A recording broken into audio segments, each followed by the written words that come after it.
Take that thing down before I have it demolished. That was the first thing I heard when Karen, our HOA president, stormed into my yard, heels clicking against the grass like she owned the place. Her blonde hair was pinned back so tight it looked painful, her clipboard tucked under one arm like a weapon, and her finger pointing straight at the treehouse my son and I had spent the last month building. Before I take you into this nightmare, make sure to like, subscribe, and share, because this is a story about how something as innocent as a father building a treehouse for his kid turned into an all-out war with an HOA that thought they were above the law. I'm Mike. I grew up climbing trees, building forts, and scraping my knees like every other kid in America. When my son, Ethan, asked me if we could build a treehouse together in the big oak tree in our backyard, I saw it as more than just a project. It was a chance to give him the kind of childhood memory I still carried with me.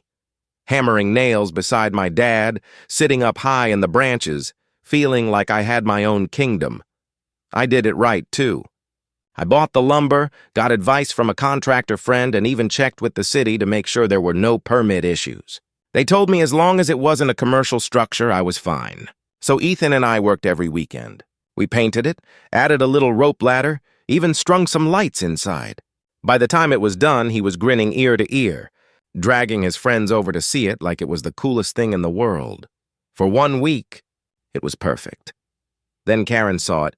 She marched over that evening, clipboard already open, and barked, "This is a violation of HOA policy. No unapproved structures visible from the street. It has to come down."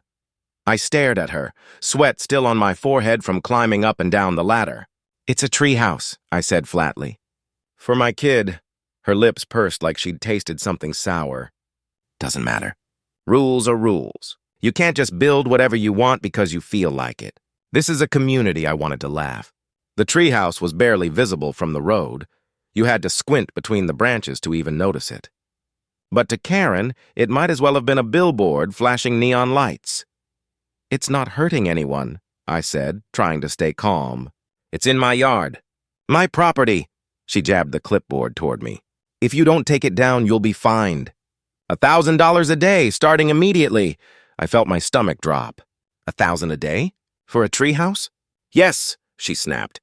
"And if you ignore it, we'll escalate. The HOA has authority here. You'll lose more than money if you keep pushing."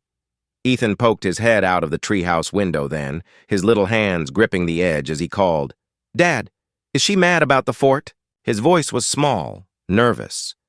Karen turned her eyes on him, and for a split second, I saw something cold flicker in them. "Yes, young man," she said, voice dripping with condescension. "Your father broke the rules, and rules have consequences." That was the moment my patience snapped. I stepped forward, planting myself between her and the treehouse. "You're not tearing this down. Not today. Not ever. You want to fight? Fine. But I'm not letting you rip away something my son and I built together." Karen's smirk returned, smug and satisfied. "We'll see about that." She scribbled something on her clipboard, ripped off the sheet, and slapped it against my chest. "Consider this your first notice." I looked down at the paper. HOA violation. Unauthorized structure. Fine. $1,000 per day until removed. My fists clenched around the notice. Karen turned and strutted off without another word, heels clicking across the pavement, her pink blazer glowing in the fading sunlight like some twisted symbol of power. Ethan climbed down the rope ladder and stood beside me, his small face pale. "Dad, are they really going to take it away?" I crumpled the paper in my hand. "Not if I can help it." What I didn't realize then was just how far Karen was willing to go. This wasn't about rules. It wasn't about community. It was about control. And when the second notice arrived a week later, with Karen's signature scrawled at the bottom in bold ink, I knew this wasn't going to be a disagreement. This was going to be war. The second notice came just like the first, taped to my front door in the early morning hours, folded neatly in an envelope marked HOA Urgent in bold red letters. This one didn't just fine me. It accused me of willful noncompliance and jeopardizing neighborhood safety. The fine had doubled to $2,000 per day. At the bottom, in Karen's sharp handwriting, it said, "Immediate removal required. Contractor scheduled." I read it twice, my hands shaking with fury. Contractor scheduled? She wasn't just threatening anymore. She was planning to send someone to my property and tear down the treehouse with or without my permission. That afternoon, I confronted her in the street. "You have no right to schedule demolition on my property," I said, holding the notice up. Karen didn't even blink. "The HOA has every right to enforce compliance. You ignored your first notice. That treehouse is coming down." Neighbors walking their dogs slowed to watch, their eyes darting between us. Some frowned, others quickly looked away. Nobody said a word. Karen thrived on that silence. She ruled through intimidation, and everyone knew it. I lowered my voice so only she could hear. "This isn't about rules, is it? You want it gone because it blocks your view from your upstairs window." For the first time, her expression cracked. Just a flicker, but enough. She recovered quickly, plastering on that smug smile. "Views are part of property value. Don't act surprised if your choices affect others." And with that, she spun on her heel and marched back to her house, leaving me seething in the driveway. That night, I sat Ethan down at the kitchen table. He was doodling on a piece of paper, drawing his treehouse in bright colors with little stick figures climbing up the ladder. "Dad," he said softly, "is she really going to tear it down?" I didn't have an answer. All I could do was squeeze his shoulder and promise. "Not if I can stop her." Over the next week, Karen turned up the heat. She started patrolling the neighborhood with her clipboard, snapping photos of the treehouse from every angle. I caught her once leaning over my fence with her phone raised high. When I stepped outside, she just smiled sweetly and said, "Documenting violations." Letters came daily, some from Karen, others from the HOA board she controlled like puppets. Each one more threatening than the last. Liens on my house, legal action, even the possibility of foreclosure. My wife grew pale every time another envelope arrived. Bills were already piling up. These threats made it feel like a storm we couldn't outrun. What hurt the most, though, was the neighbors. The same people who had once stopped by to admire the treehouse, who had smiled at Ethan when he invited their kids to play, suddenly grew distant. One dad, whose son had been begging to climb up and play pirates with Ethan, pulled his kid away one evening and whispered, "Sorry, buddy, maybe another time." His eyes avoided mine. Karen had gotten to them. She told everyone the treehouse was unsafe, that it could collapse and injure a child, that I was putting the whole neighborhood at risk. It didn't matter that I'd built it with professional advice, that it was sturdy as steel. Her lies spread faster than the truth. But the final straw came on a Thursday morning. A white pickup with a contracting logo pulled up outside my house. Two men climbed out, tool belts strapped on, and one said, "We're here for the demolition order." I nearly lost it. "You're not touching a single board," I snapped. "You set one foot in my yard and I'm calling the cops." They hesitated, exchanged a look, then one shrugged. "Lady across the street hired us. Said she had authority." "She doesn't," I barked. "This is my property. You step on it, and you're trespassing." They drove off, but not before muttering about wasted time. I could see Karen watching from her upstairs window, arms crossed, a satisfied smirk on her face. That was it. Enough notices, enough threats, enough games. That night I started digging. I pulled up old HOA records, public documents, and board minutes that had been quietly posted online. And that's when I found it. Karen had personally approved her best friend's massive hot tub just 6 months earlier, installed in plain sight of the street. No notices, no fines, no demolition orders. Just a rubber-stamped approval with Karen's signature. The hypocrisy made my blood boil. She wasn't enforcing rules. She was abusing power. I knew then I couldn't just fight for the treehouse. I had to fight for everyone in the neighborhood she had bullied, fined, and silenced.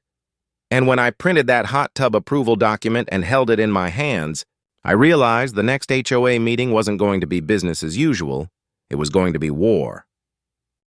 The HOA meeting was only a few days away, but I didn't wait to start my counterattack. I made an appointment with a local attorney, a no-nonsense guy named Harris who had handled HOA disputes before. When I showed him the violation notices, the demolition order, and finally Karen's approval for her friend's hot tub, he chuckled, shaking his head.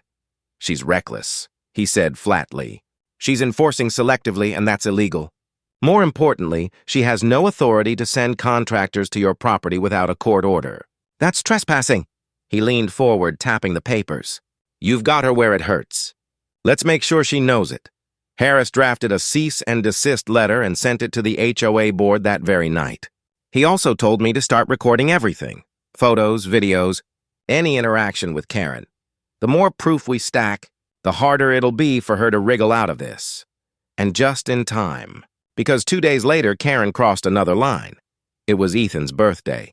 We had invited a handful of his friends over for cake, pizza, and a few hours in the treehouse. The kids' laughter carried across the yard, their voices full of joy. For a moment, it felt like things were normal again, like we could forget the storm brewing across the street. Then Karen showed up. She marched straight into the yard, heels sinking into the grass, clipboard in one hand, her phone in the other. "This is an unauthorized gathering in an unsafe structure," she barked, her voice cutting through the laughter. The kids froze mid-play, eyes wide. "You're endangering children. I'm shutting this down right now." "Karen," I said firmly, stepping between her and the ladder. "This is my son's birthday." "You're trespassing! Leave!" she smirked, raising her phone to record. "Oh, I'll leave, after I have evidence. The HOA will use this to demand removal immediately." "You're finished, Mike." I could feel Ethan trembling behind me, his little hand gripping my arm. "Dad," he whispered, "is she gonna tear it down now?" I clenched my jaw. "Not today, buddy." By then, other parents had gathered around, murmuring in disbelief. One mother stepped forward, arms crossed. "Karen, you're out of line. These kids aren't hurting anyone." Karen whipped around, eyes blazing. "Out of line? Do you want to be next? I can fine you too." "Don't test me." That was it. I pulled out my phone, hit record, and held it steady as Karen screamed at us in the middle of a children's birthday party.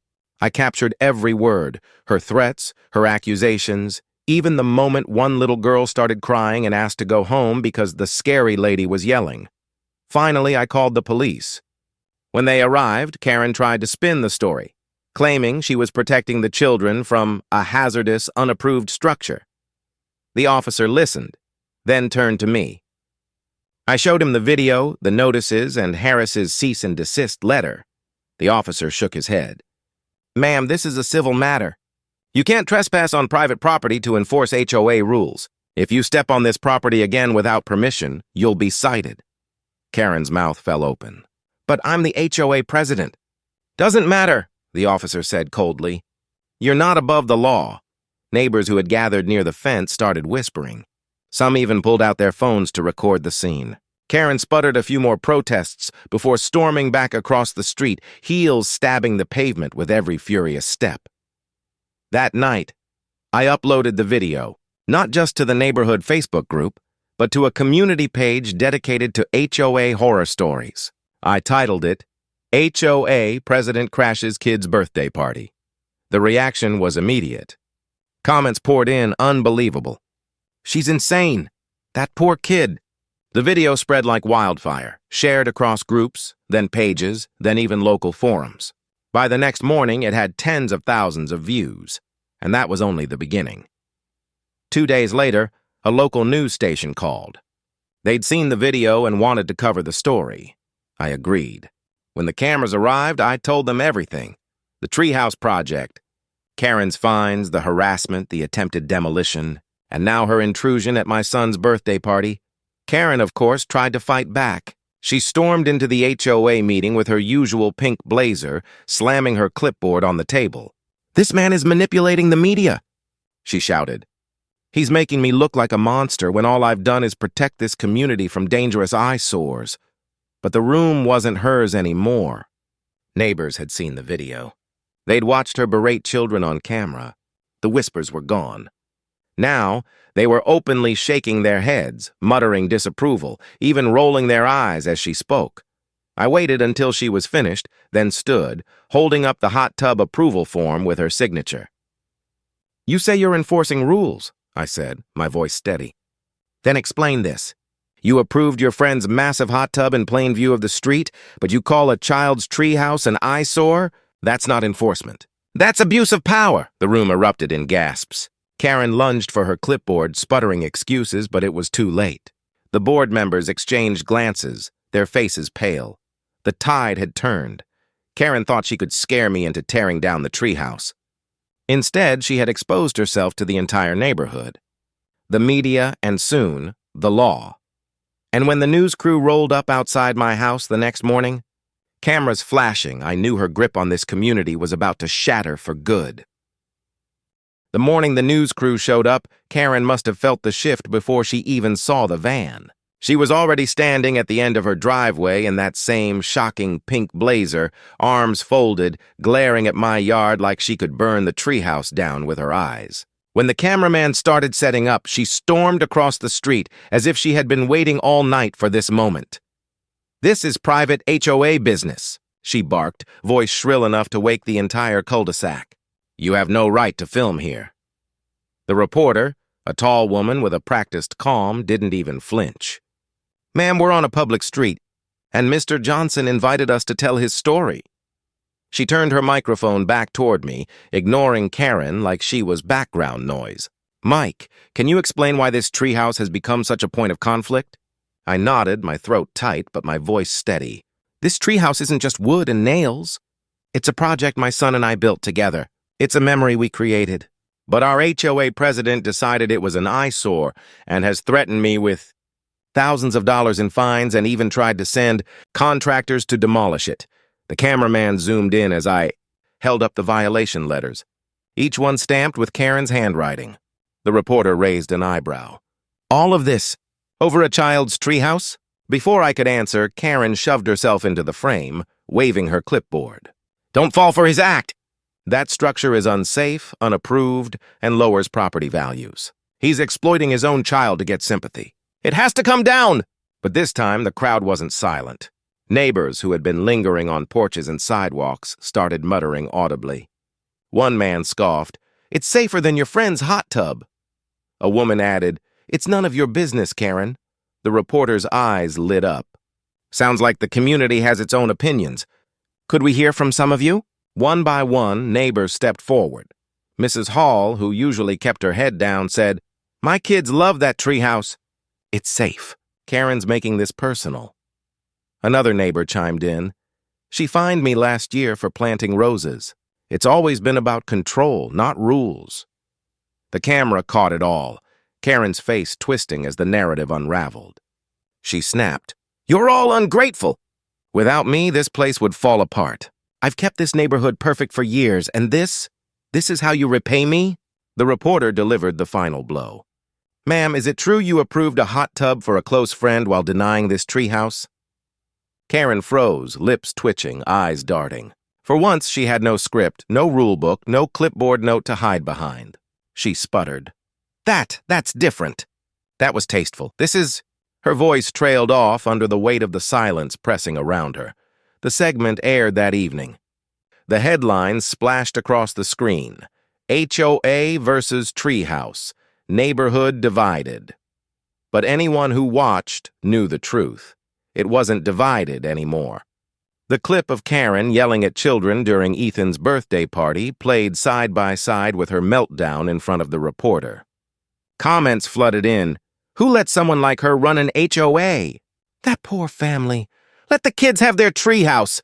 By the weekend, the story had gone beyond local. It was trending online. News outlets from neighboring cities picked it up. Strangers were commenting on our neighborhood Facebook page, leaving messages of support. Someone even started a GoFundMe titled "Save the Treehouse," which quickly filled with donations for legal fees.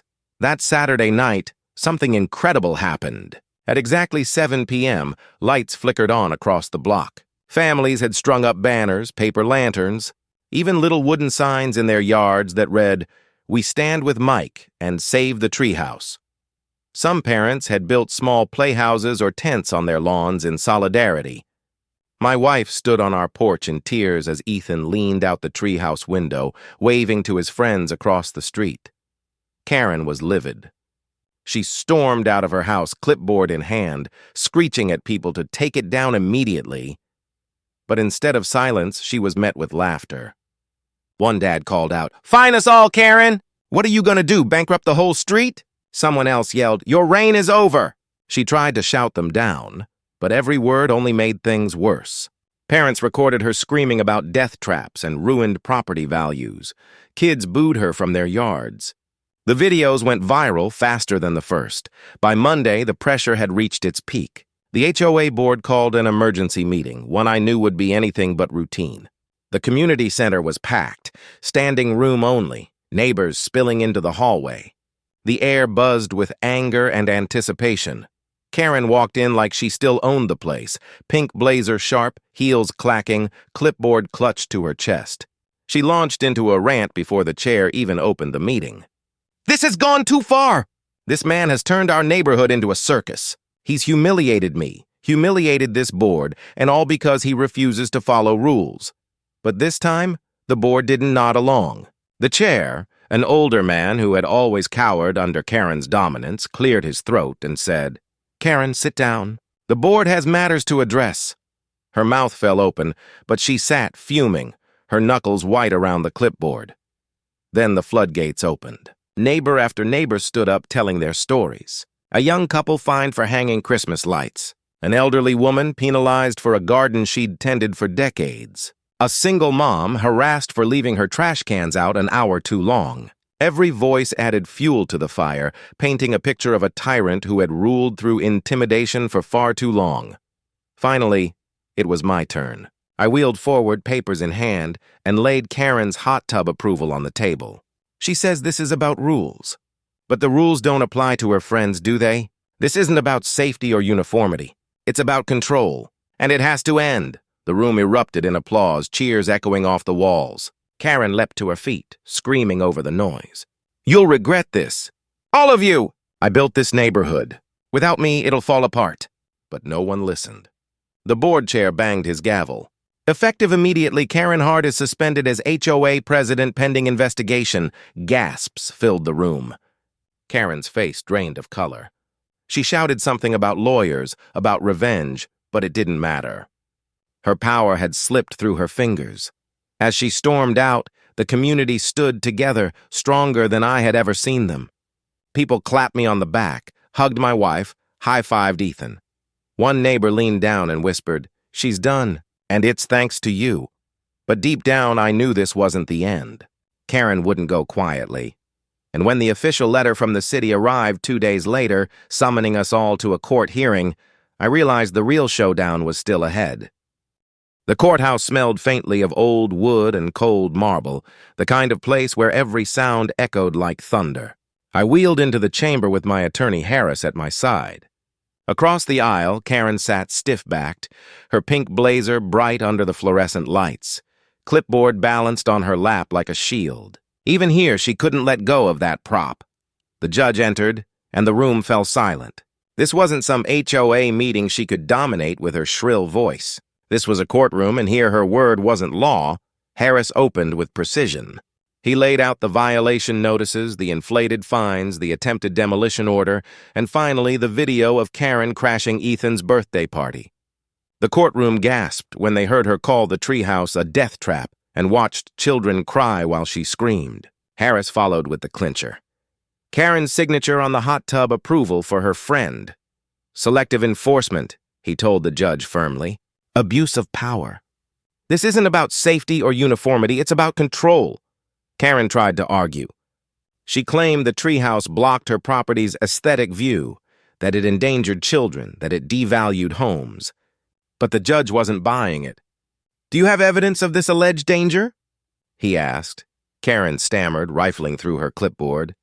It's obvious, look at it." "A child could fall." The judge leaned forward. "And yet city inspectors found the structure safe. You, however, personally approved other unpermitted structures for friends. That's called hypocrisy, Ms. Hart, and it undermines your credibility." Her face went pale. She opened her mouth to protest, but no words came out. After a pause, the judge delivered the ruling. "The court finds in favor of Mr. Johnson. The treehouse will remain. All fines issued are void. Furthermore, the HOA is prohibited from further action against him regarding this matter. And as for Ms. Hart, your actions constitute harassment and discriminatory enforcement. You are hereby removed from your position as HOA president, effective immediately." The gavel struck, and the sound was like a thunderclap of justice. Karen collapsed back into her seat, eyes wide, muttering under her breath, "No! No, this isn't happening." But it was. The board members seated behind her didn't meet her gaze. The neighbors who had come to witness the hearing exchanged relieved smiles. Outside the courthouse, reporters swarmed. Microphones thrust forward, cameras flashing. I said only what mattered. This was never just about a treehouse. It was about standing up for what's right, for family, for kids, for community. And today we proved no one is above the law, not even an HOA president with a clipboard. The clip aired that night, and by morning, Karen's name was trending across social media, not as a leader, but as a cautionary tale. Back home, the neighborhood felt transformed. Gone was the fear, the silence, the constant threat of fines. Families decorated their yards freely, swing sets, flower beds, even a few brightly painted fences. People waved, laughed, shared meals. It was as though a shadow had lifted. And then came the celebration. We hosted a block barbecue under the oak tree, the treehouse standing tall above us. Kids climbed the rope ladder, their laughter filling the air. Parents gathered at picnic tables, trading stories about years of Karen's petty fines and sighing in relief that it was finally over. Ethan stood on the little balcony of the treehouse, waving like a king to his kingdom. My wife wiped a tear from her cheek as she leaned against me. "You did it," she whispered. I shook my head. "We did it. All of us." The moment was bigger than just a victory for me and my son. It was proof that bullies like Karen only win when people stay silent. The second we stood together, she crumbled. That night, as the sun set and lanterns strung between trees began to glow, I looked around at the smiling faces, the kids climbing in and out of the treehouse, and the warmth that had returned to our block. Karen was gone. The community was stronger, and my son had the treehouse I promised him. To me, that wasn't just a win. That was justice. So if you've ever dealt with a nightmare HOA, remember this story. Stand tall. Don't back down. Because sometimes all it takes is one fight to free an entire neighborhood. Like, subscribe, share, and tell your HOA nightmare in the comments below. Let's keep shining a light on every Karen who thinks they can bully us into submission.